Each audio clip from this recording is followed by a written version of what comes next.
starting now, so we're recording. I have everyone on mute just to prevent background noise and to prevent getting the weather from whoever had the weather channel on from their TV behind them. But if you have a question, feel free to use the raise hand functionality and we'll try to get to it as quick as possible. We are going to have some Q&A time at the end. So if you feel like you can maybe hold off on your question till the end, probably just appreciate it from a flow standpoint.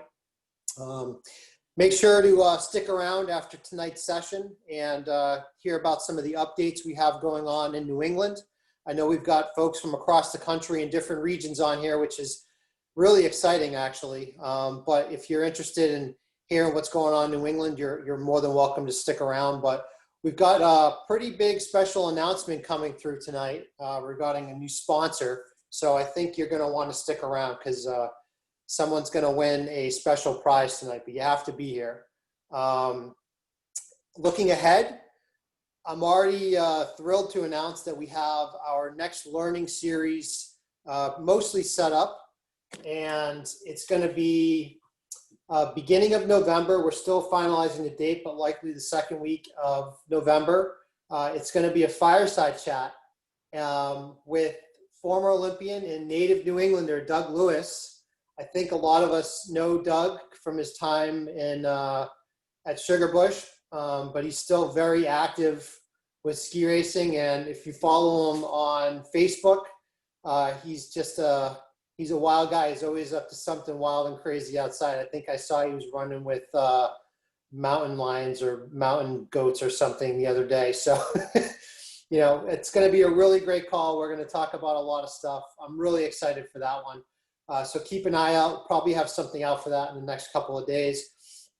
And then lastly, before we get started, I wanted to give a special shout out to our sponsor for tonight's talk, which is UBS Alpine Wealth Management up in Concord, New Hampshire. And I think a lot of you know that Matt Dodge is our guy there. And so Matt, if you want to unmute and say a few words, it'd be great. Sure. Thanks, Matt. Yeah, I'll keep it really short. I just appreciate the opportunity to partner with NEMS on this, and you know, New England Masters and Masters in general. It's, you know, it's something that I'm, you know, passionate about. It's something we're all passionate about. So glad that, you know, we can provide a little support that way.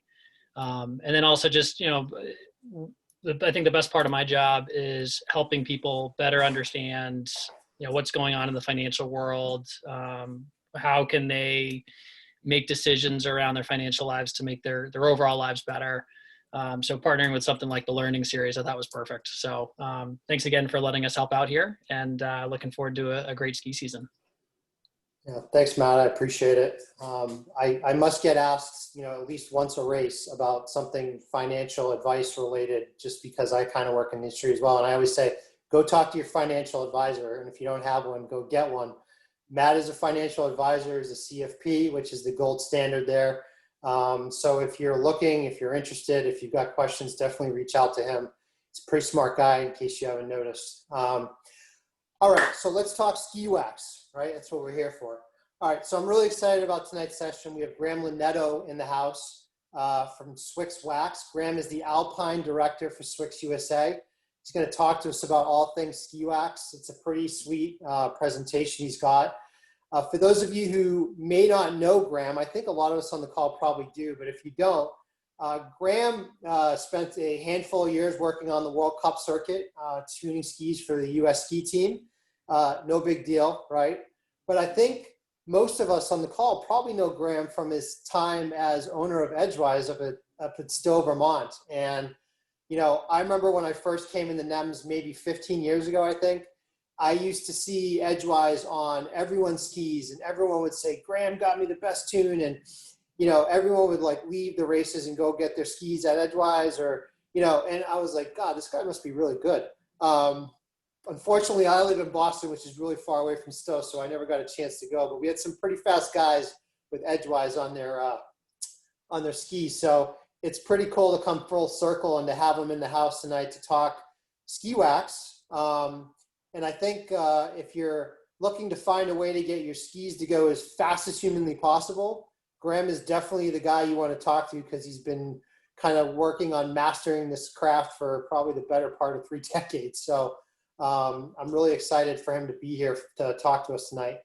I think this talk is pretty relevant tonight. We've got a big change coming through, which Graham will talk about probably a little bit, but I think all of you know we have the FLUORO ban going into effect this year. Believe it or not, that goes all the way down to the master's level. And so that's not really new news. And while a lot of you were probably out stocking up on your FLUORO so you can have it for years to come, it's okay. I know you were doing it. SWIX was actually dedicating a lot of time and resources to really finding new waxes that were both environmentally friendly and that could still, you know, provide the high performance that ski racers like us, all the way up to the World Cup athletes, pretty much demand from their wax. So I'm pretty excited to hear what they've been working on. And I'm sure Graham's going to talk at length about that and a lot of the other things that they have coming up and some of the things that masters racers should be thinking about from a wax setup for the coming season. So with that, I'm going to hand it over to Graham, and he can take it away. He's got a good presentation tonight. All right, Graham, you should be able to share. All right, cool. Thanks, Matt. All right, so it's, let me see if I can bring up my screen here. So I think you need to enable my screen here, Matt. Sorry.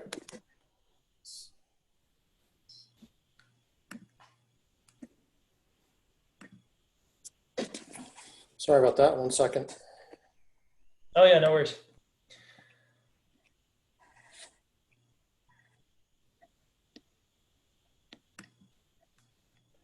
Thought I already had. You gotta find me in there first. Yeah, a lot of people in there. There you go. I just changed it. You should be all set. All right, awesome. Thanks. All right. Hopefully you guys can see that all right. Yeah, gotcha. Okay, first of all, it's great to see some faces I haven't seen for a while, mostly from the store, but even seeing Peter from Park City back when I was in my 20s. But it's really cool that you guys all showed up on a Thursday night to talk about some ski wax. And there's a lot of new things happening. Frankly, the landscape's changing so much that we're all playing a little bit of catch up on this with the FLUORO ban. And but we have some new exciting stuff going on, and we'll go through the reasons why we ended up where we are, and just kind of roll through the system, go into details on how it works, and just kind of cover all the different aspects of our waxing system and applications. And if you guys have any questions as we go, feel free to ask me, or we can catch up at the end. So getting started, I'm gonna jump over here. We're gonna focus on the Pro FLUORO free wax system here. So, and some other great tools from SWIX. So first of all, why do you choose SWIX? So we're an industry leader. Our waxes, our system has 3 levels of performance, but the big thing is we're EPA compliant. So just recently we went through the EPA audit and got caught up to speed on every aspect of that we needed to. You know, we always consider ourselves a sport company, but it turns out that we are a chemical company, and we really didn't understand what that was. And the whole industry is playing some catch up on that. So over the last couple of years, we've been able to get all of our products TSCA compliant, it's OSHA compliant, and now it's FIS, USSA, EISA, and NCAA compliant. So the bottom line is no matter what type of racing you're doing, you can count on SWIX products to be safe, fast, and we're going to help you use it. So part of that is having a support staff, testing the waxes, and educating consumers. And we're continually doing that. Okay, so getting started, why did we do this? The bottom line was the competition rules changed for FIS and USSA. It was something that we've always been working on, but that was really the bottom line for us. We could see the writing on the wall last year, there was a lot of uncertainty whether or not it was going to happen. And as a brand, we just decided that we were just going to do it. We thought it was a great time to make the switch and just buy in 100% to non-fluoro waxes. So with that being said, everyone has to adapt to new non-fluoro wax system. So really quickly, I'll talk about the road to the Pro system and how we ended up there. So as Matt was saying, this is something that we've been working on for quite some time, over 11 years actually, and kind of started back in 2009 when we developed something called the Future Sarah project. And I don't know if I have any waxes here that have that on here, but there used to be like a little blue snow crystal that was on a lot of our packaging. You can see it here on the timeline. We never really did a great job of talking about what that was. And I remember having edgewise and I'd see the wax come through, and some of the wax said Future Sarah and some of it didn't. And I never really got the word on like exactly what that was. So that was the beginning of this move away from fluoros. So basically what was happening with fluoro waxes is there was something called a C8 chain. And that's kind of a traditional method of fluoros that we use in waxes. And it goes back a long way. The C8 chain takes a long time to break down in the environment. Actually, it takes over 300 years in the environment for that fluoro chain to break down. So what we ended up doing is we moved in 2011 to an alternative substance that was called the C6 chain. So that was revolutionary for us because that fluoro product, changing the structure of it, that would actually break down in 32 days. So we didn't have it in all of our waxes. Going back to seeing that little snowflake, it was only on some products. So that's what was happening. So we were, as a brand, without any mandate from the government, moving towards more environmentally friendly product. So over the years, we added more and more HFBW, couple other waxes, and you're starting to see more and more of those blue stars. And then we went under audit with the EPA. And then we learned that we actually needed to do a lot more than what we were doing. And so over that process, over the last couple of years, we got in compliance. And we're actually in a position right now where we can actually sell fluoros. Like we have C6 chain fluoros that we can sell to you. We just don't want to anymore. So now we're just buying in 100% to this non-fluoro system because we have found over the last year of testing that our non-fluoro product is as good or better than the old HF product. Now that being said, a lot of brands last year, I remember being at SIA and talking to different brands and seeing what was going to happen with the fluoro ban from FIS, because that there were back in January they were talking about this already, and some of the companies thought it was crazy and that there was no chance that they were going to actually change the rules. And of course they did, and then COVID hit and everybody pretty much shut down. So a lot of brands are really kind of stuck right now because they don't have any high performance non-fluoro waxes available. There's a couple of brands, but we're one of the lucky ones that thought ahead and got ahead of that a little bit. So where does that bring us now? So this is the Pro system. It's 100% non-fluoro, and it comes in 3 different levels of performance. There's performance speed, high speed, and top speed. So on the left is our old Serenova program that all of you are familiar with, which is CH, LF, and HF, and HFBW. The Pro system is generally speaking structured the same way, but now it's PS, HS, TS, and top speed black. Okay, so what replaced the fluoros?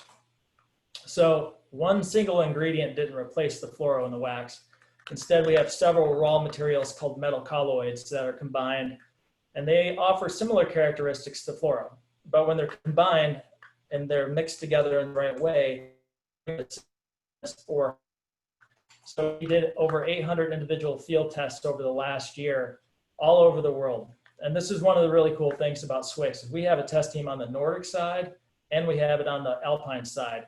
And that team is 100% dedicated to testing wax at all the World Cup venues. So we get a lot of testing information. And so what we were using for our baseline standard was the old HF waxes. So that was the minimum standard for speed that we were hitting. Okay, so we'll go through a level by level breakdown of Pro here. and we'll start with performance speed. So performance speed is going to be replacing the CH line or hydrocarbon. So this is your basic training wax, and for competitions on a budget. It's definitely a race wax, but it's going to be the least expensive. It has good glide quality, and it comes in 5 different snow conditions. That's also another difference between the performance or the Pro system and the Sierra Nova.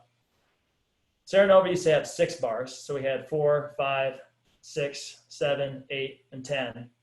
On the Pro side, we only have 5. So we dropped 4 out of the category, and we shifted the hardnesses of the wax a little bit. So it's 5 bars in total, and it's very cost effective, great everyday training wax. All right, so then we get into high speed, which is going to replace low fluoro. And this is probably the best bang for the buck, I guess you could say. It's gonna have great durability and performance, 5 different conditions. The value to performance ratio is great, and is offered in a solid and a liquid.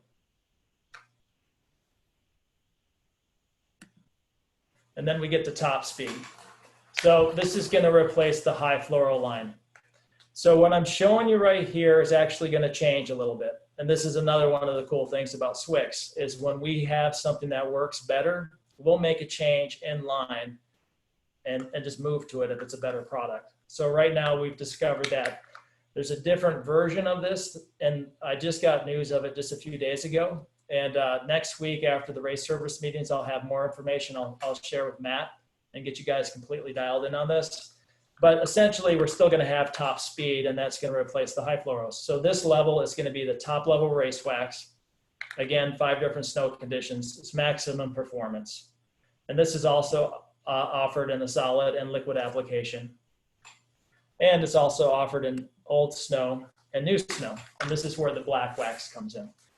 So top speed black is going to replace the old BW line, HF BW 10, 6, 5, 4, whatever it might be. So this is a high performance wax designed for extreme wet and dirty snow.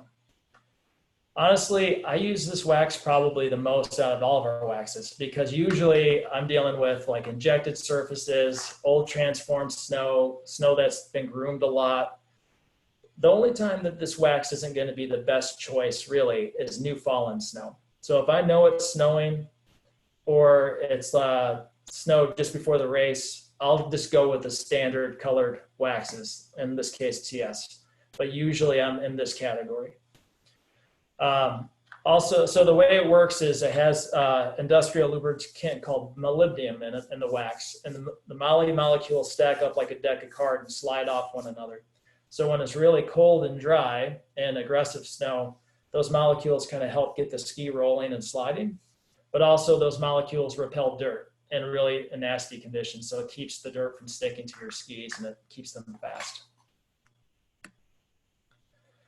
Okay, so we have top speed and high speed in a liquid form too.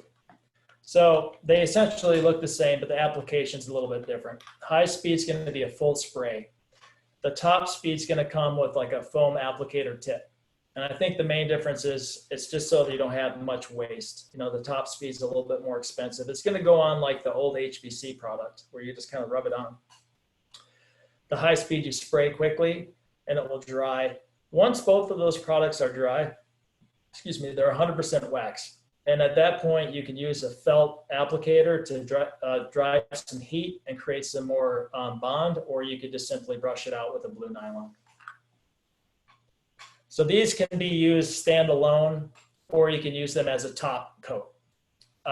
What I've found a lot over the last couple of years is with the slalom skis, they're not really that simple. And when you iron them with an iron, the heat goes into those slalom skis and they get really wonky and warped very easy. And with the national team boys, I do a lot of work with like the C team and D team boys.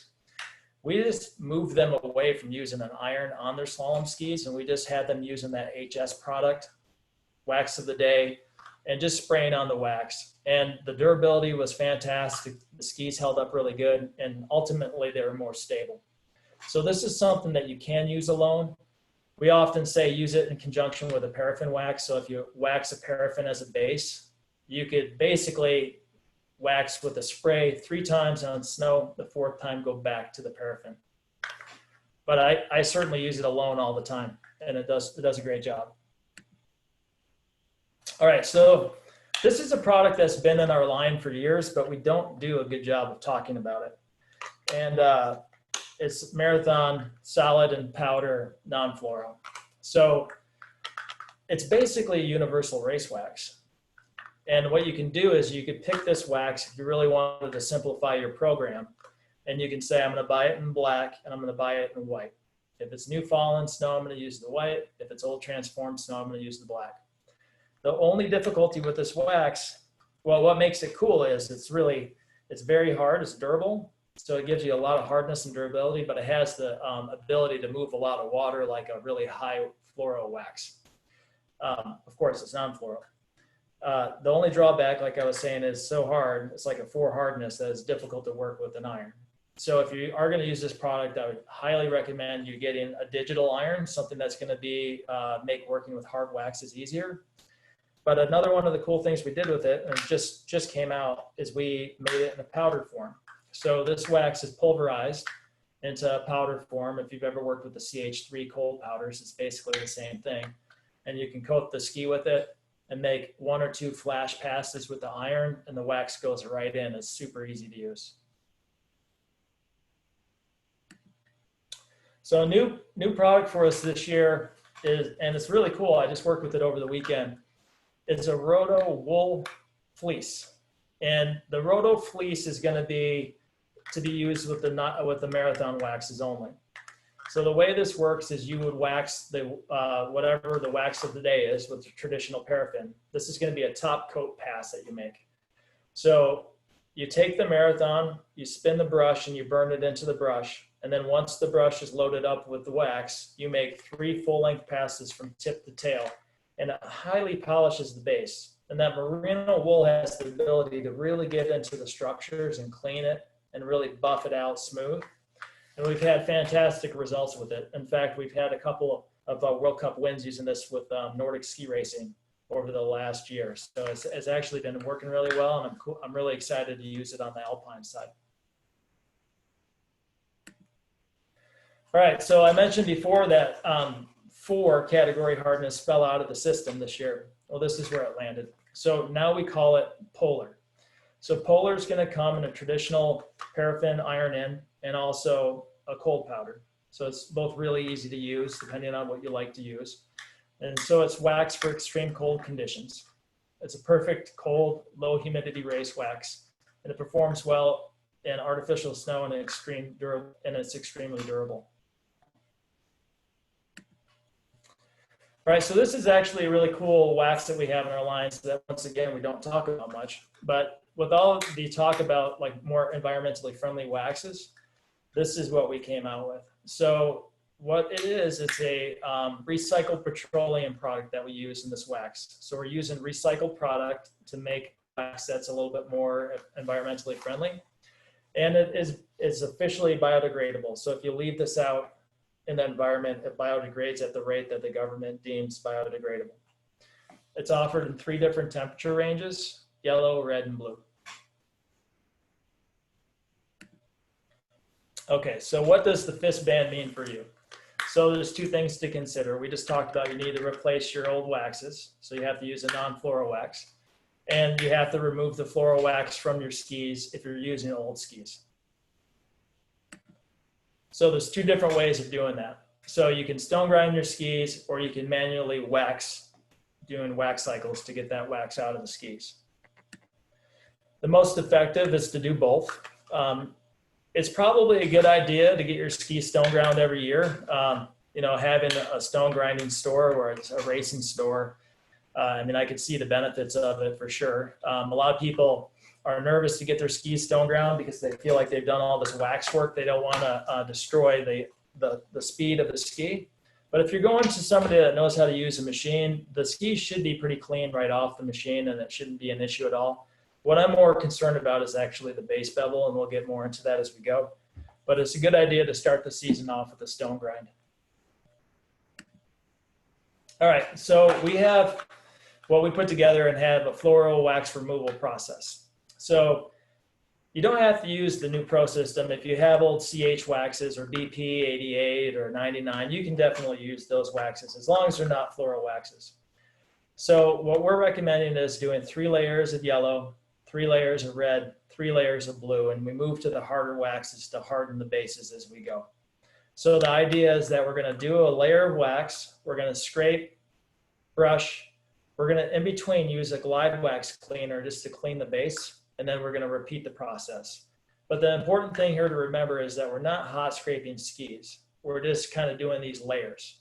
So stay away from like continually loading your ski up with heat, because you can actually damage your ski pretty easy that way. Just let them cool down to room temperature, and once that's happened, then you can move into the next wax cycle. All right, so this is a big thing for us, especially after working with the EPA. And it's interesting as we go into this time with COVID, it's PPE. And it's a big thing for us in the ski room. We are doing a program with the EPA that's built around working with fluoro safely. And of course, the landscape of the wax world's changed, but the EPA doesn't really know that. So we still have to talk about not working with how to safely work with fluoros.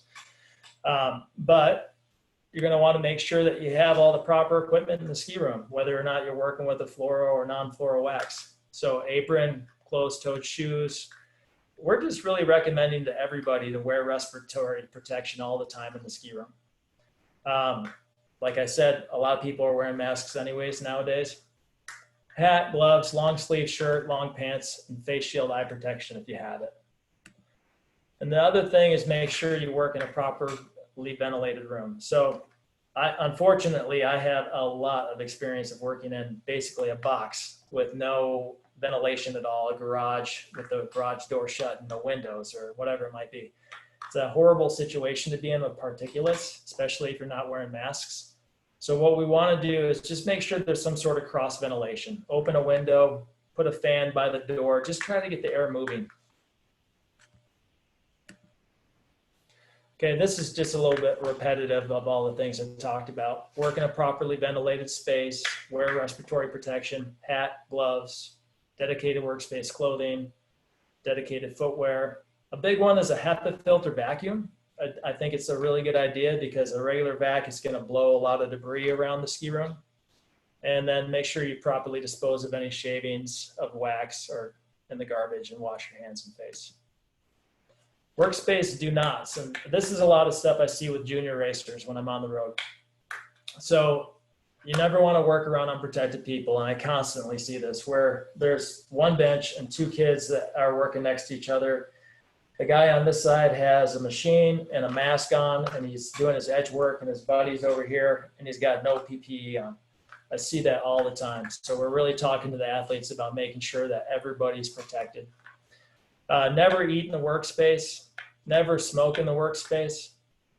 Never use an iron over 180C or 356F. And those 2 reasons were with the fluoros. The fluoro, if it's exposed to high temperatures, gets pretty volatile. And again, never work around unprotected people. Okay, so before you wax, you want to clean the base with a non-fluoro cleaner. So I'll just talk about that really quick. So we basically have, there's 3 different options from SWIX actually. There's a citrus base cleaner that looks just like this, but it's citrus based. And then there's actually a base cleaner from SWIX. And then there's a glide wax cleaner. I really like the glide wax cleaner, and the glide wax cleaner that I show on this slide is a non-fluoro version. The old ones have fluoro. So if you have this product in your house or in your ski room, it's not really good to use anymore because it does have fluoro in it.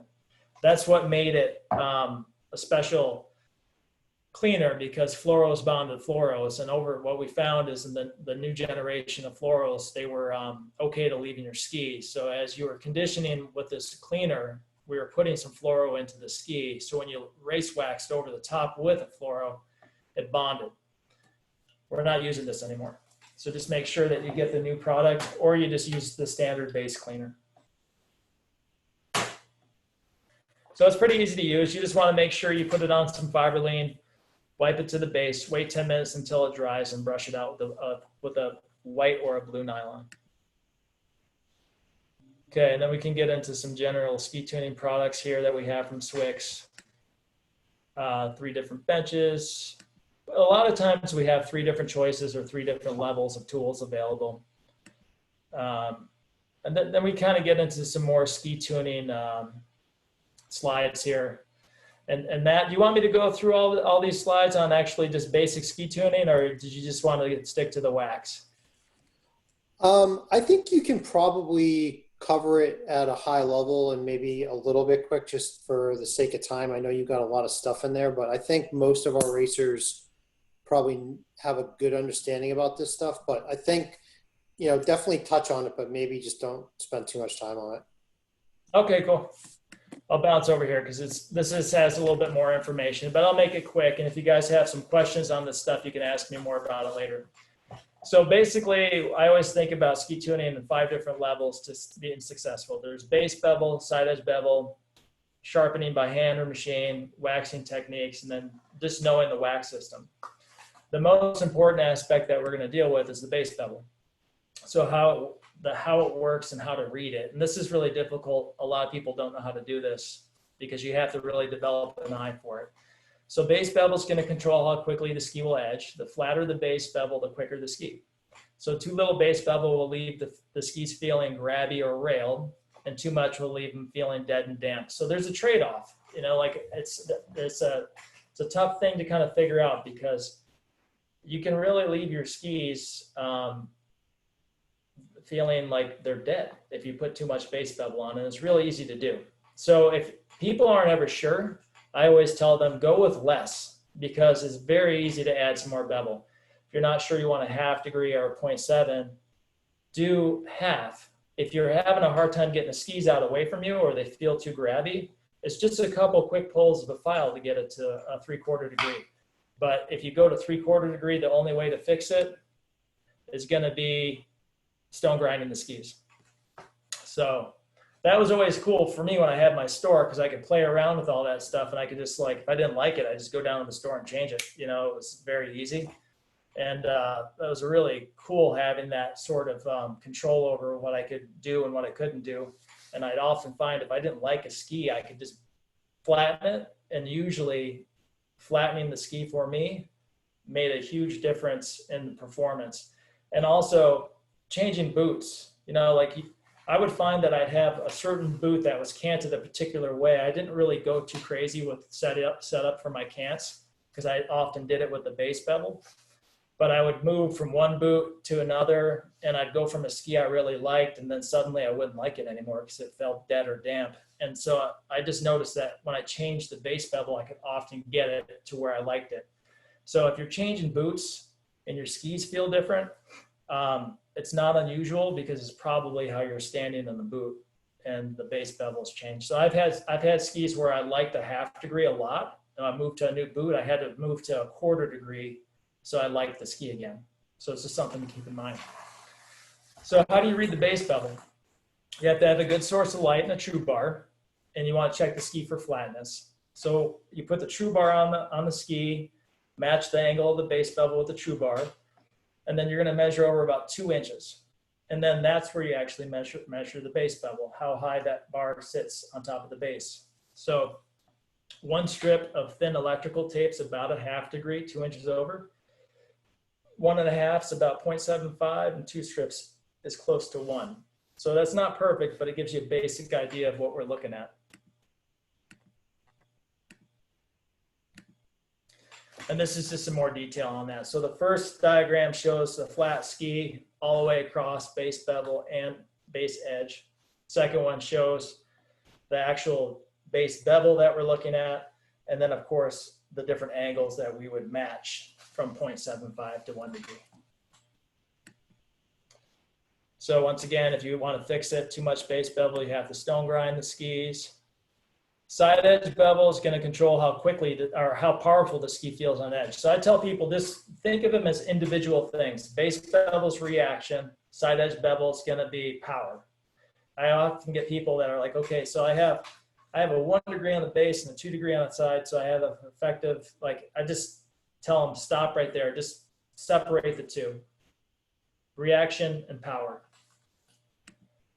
So the diagram of durability versus power. So obviously a 90 degree is going to be very durable. It'll stay sharper longer. And a 4 degree is going to give you the most power out of this diagram, but it's going to require the most maintenance. So if you're a high level athlete and you're using a 4 degree on your slalom skis, that edge is going to roll over pretty quick. You might only get a couple of runs on the ski at maximum performance. So often at that level, the athlete's going to have a couple pairs of skis to be able to get enough runs through for training, because that will deteriorate really fast. So, and if you're not tuning your skis a lot, you know, like let's say you don't really like to do edge sharpening, probably you might want to drift to a 2 degree for a side edge bevel, because that's not going to require tuning as much as a 3 degree. So it's just something to keep in mind. So how do you measure side edge bevel? So I'll spend a minute on this because I think this could be really helpful for you guys. So you want to make sure you have a well-lit workspace, and you need a file guide and a true bar. So you're going to place your side edge guide against the base of the ski and place your true bar on top of the guide and walk it down to the side edge of the ski. So with the true bar and side edge guide in place, you should see no light across the actual side edge of the ski. If there's light showing on the binding side, that means you have too strong of an angle. And if there's light showing on the base edge side, that means it's less than whatever angle you're trying to get. So if I had a 3 degree I was shooting for, and I saw light on the binding side, maybe it's a 2 degree. So there was a kid that worked for me a few years ago, and he was a pretty decent slalom skier, like 15-point skier. And I asked him, I said, what are you running there for side edge bevel? And he said, I've got a 4 degree on here. And so when I was talking to him, I could see that I could see where his file had been hanging up on the sidewall material here. And as I talked to him, I grabbed my true bar and my file guide and checked it. And so he thought he had a 4. He can definitely sharpen the ski with a 4 degree guide and a file, but he has to push down pretty hard and then pull a negative angle. So when I checked his 4 degree, he actually had a 1 degree. So the difference from what I've seen in testing in a 45-second course between somebody that is like a really good slalom skier, between a 3 degree and a 4 degree, in 45 seconds, it's 0.2 of a second.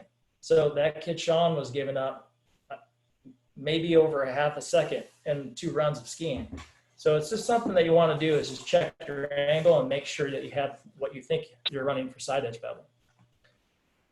So you want to make sure you remove the sidewall material. So if you're pulling a negative angle, it's probably because the side edge bevel is being, the file is being hung up on the sidewall. So you want to make sure you remove that material. And you can see with my file there, I'm pointing directly at the spot next to the edge that we want to make sure we pull out of the way. And you probably want to do this every 3rd or 4th time that you're sharpening, because every time you sharpen, you're going to get a little closer to the sidewall material again. And here's a little bit more detail on that. So we want to make sure you get the tips and tails, which are kind of hard to get with those tools. And then the second diagram shows the ski with the sidewall material before it's been removed. And then finally, the bottom one shows how it's been cut back and recessed. So now you can get your file in there. Just going through some hand sharpening. Make sure your work base is away from you, proper PPE and workspace. You're going to need a sidewall cutter, medium race file. That's what I like to use, because I'm going to go through some diamond stones after I file. Like there's a bunch of different files out there, and there's some really fine ones that a lot of people like to use for delicate work, or like a medium race file, which looks like a pretty big one. I just found that these files work the best. They hold up, they last the longest. And you want to make sure you're working with a smaller file. So if you have a large 8 or 12-inch file, snap it in half and make sure you clamp it on your guide. So what happens is with this smaller file, especially with slalom skis, it's going to be able to follow the contour of the edge much better. If you're using a long file like this, it's going to hang up from point to point and it won't cut that great. So that's definitely the way to go for filing. All right, so you want to make sure you remove the side edge material, check the angle. I always prep the edge before sharpening, just run over the edge with the 200 grit diamond stone and take any case hardening off the edge.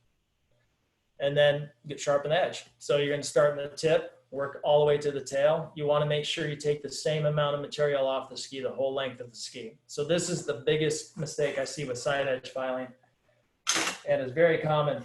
Most of the time when I look at somebody's skis, if I look at the tip, they're going to look like they're brand new skis.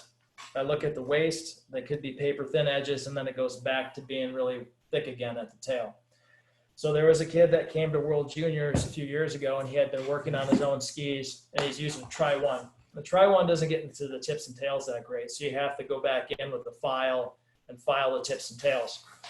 So at World Juniors, they'll check the turn radius. So at the time, it was 35-meter turn radius, and when I went through and checked his side edge radius on his skis, he was at 32-meter because he hadn't been sharpening the tips and tails. Which was funny because his coach was telling me how his GS was really coming on and he was skiing so much better in GS. And I thought, well, yeah, you got 3 more meters turn radius than everybody else. Probably helps out. So anyways, I had to go back into his skis and like whittle this down. I had to make 60 passes to get that back to where it should be and be legal again. So the bottom line is nobody's going to check this. But when you put that kind of turn radius into your ski's going across the hill rather than down the hill. And 3 meters of difference is a big difference. So like personally for me, when I would do the town race in Stowe, I had some skis I really liked. And what I found was a 25-meter ski for me it made a huge difference for me. If I was skiing on a 27-meter or maybe it ended up being a 30-meter ski, I was not doing that well. So like I could consistently be in the top 3 when I had this one particular pair of skis. It ended up that they were 25-meter skis. The rules changed a little bit. I got some new skis. You always think the new skis are better. And then I kind of fell off the back and I was finishing in the 8 to 10 consistently. I gave these skis to a kid that used to work for me. And I was so bummed out I gave them away. And then I saw him post something on Facebook, and in the background I could see those skis way over here in the corner. And I was like, oh man, those skis are still around. So he came into the store one day and I said, hey, you still have those skis? And he said, yeah, I got them. And I traded him something to get those skis back. I tuned those skis up and I went out and I was like second, first. Like it made that big of a difference, just a few meters for me. So it's just something to keep in mind. If you have skis that you like, don't ever give them away. All right, remove the burr from the edge. This is kind of the trick with hand sharpening. So after you file, there's a big burr hanging off. You want to clean that up. So I use a ceramic stone on the base edge to push that burr up. And then I'll go through my diamond stone, 200, push the burr up, 400, diamond stone, push the burr up. So I'm creating a burr, pushing it up, creating a smaller burr, pushing it up until I finally get a nice, smooth, clean edge. And the trick with that is using a non-abrasive ceramic stone on the base edge because it's not going to change your base bevel. So the angle that I like to hold it at is I use that diagram 1. I basically put that ceramic stone about halfway down the base. I slide a nickel. That's kind of the angle I want to hold it at because I want to hit right where the base and side edge come together, push that burr up, and then run it up and down the ski, move to your next diamond stone. Sharpening with the Evo. I'll just quickly go through this. I mean, basically this machine is going to make it so much easier. If I show you how to sharpen by hand, it'll take me 15 minutes. For instance, my daughter is a U12 racer. If I use this machine and a liquid spray wax, I can actually tune her skis in 4.5 minutes. It's so fast and it actually does a really good job. A lot of the boys I work with on the ski team use this machine. It's pretty inexpensive. It's like a quarter of the price of most of the machines. Really, the bottom line with it, it's self-adjusting and the disc cuts up the edge rather than down the edge. So most of the machines are going to leave like a really hot edge that you have to go back and clean up. But since this is cutting up the edge, it doesn't do that. So just a couple of passes with the Evo, you don't have to do any touch up afterwards. You can ski on it as is.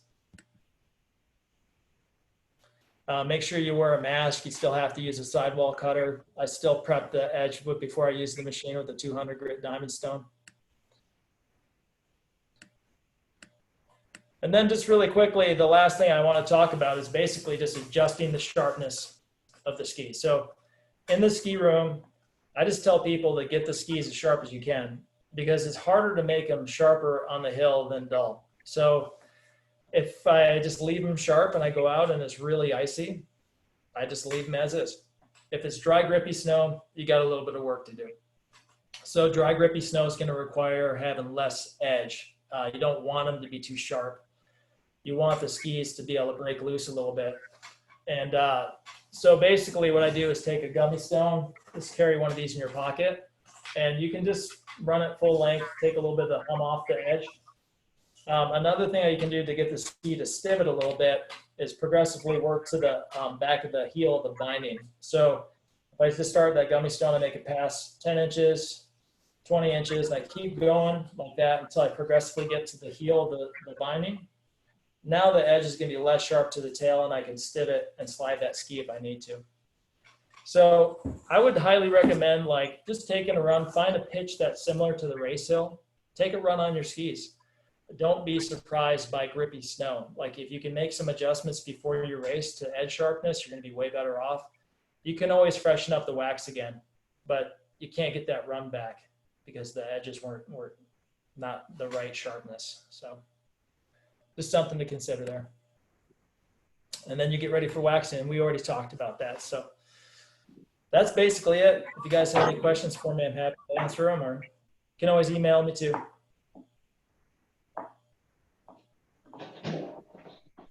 All right, thanks, Graham. Does anyone have any questions they want to ask? We got a couple of minutes.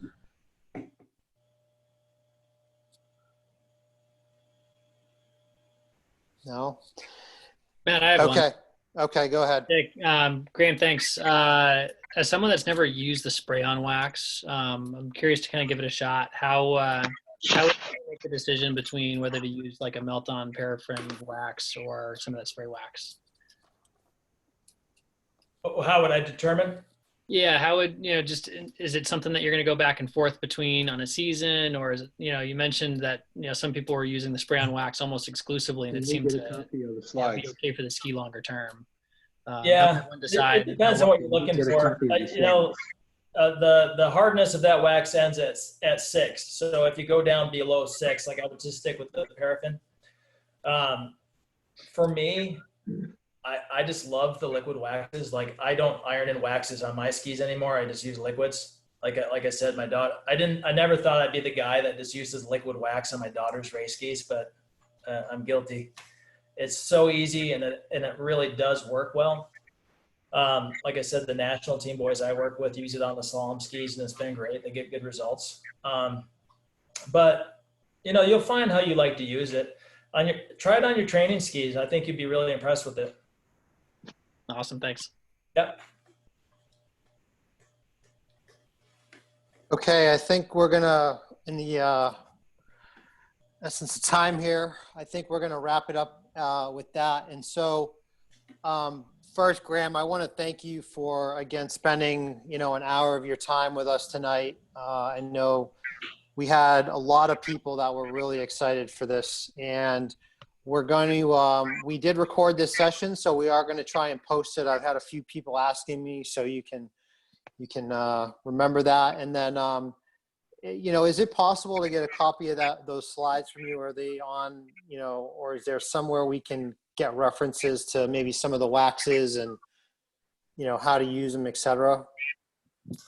Yeah, sure. So we're actually working on a lot of videos. I just did them this weekend, actually, for application for all of our liquids, paraffins, and our powders.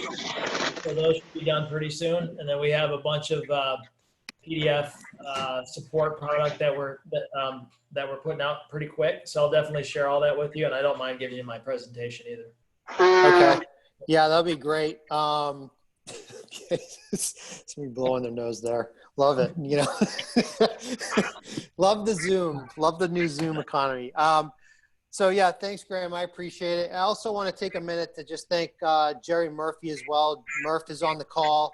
He's been just instrumental with getting SWIX and NEMS together. And I think if you've been to a NEMS race, at least last year, maybe in the last couple, you've seen Murph at the finish line, and he's been poking around in other areas too. And he's just been such a great resource for us to have. And I think, you know, I consider New England Masters to be the best, you know, biggest, best, you know, Masters racing region in the entire country. And I consider SWIX to be the top wax manufacturer in the world. So it's really cool to have kind of the best SWIX, the best wax manufacturer and the best Masters race organization kind of paired up. And then to layer on, we've got Murph who comes to our races and talks to people. It's really just, you know, it's pretty sweet. So not every region has that. I can tell you that right now. So it's like a match made in heaven. So I also want to thank Matt Dodge again and his team over at UBS Wealth Management. Again, they do a fantastic job over there, and they've been sponsoring these. And, you know, if you need a financial planner, don't wait. That is very important. Whether you use Matt or someone else, you should at least have a planner. So I'm going to stop it there. We're going to switch over to some updates on the season. You're welcome to stick around for it. And if not, you can drop off now, and we will get this recording up probably in the next day or two. So thanks for coming out tonight, everyone. Really appreciate it. And we'll roll over to the recording session now. And thank you, Graham.